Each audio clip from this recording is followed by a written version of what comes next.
Sarah, Admiral Mike Rogers, the head of the NSA, said that he has not been granted any additional authority by the president to confront Russian cyber intrusion, interference with our election systems. Why has he not been given that authority?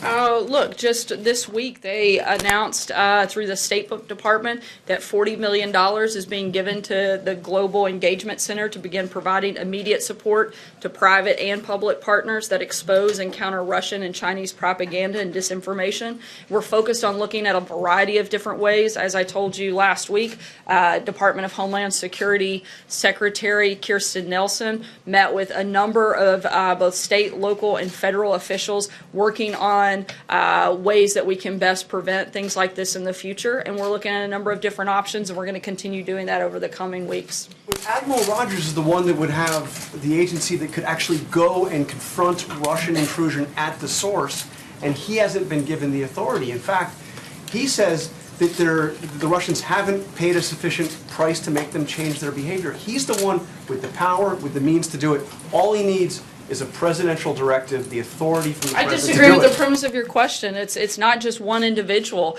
It's looking at a number of different ways. He's in charge of Cyber Command. Why not give him the authority?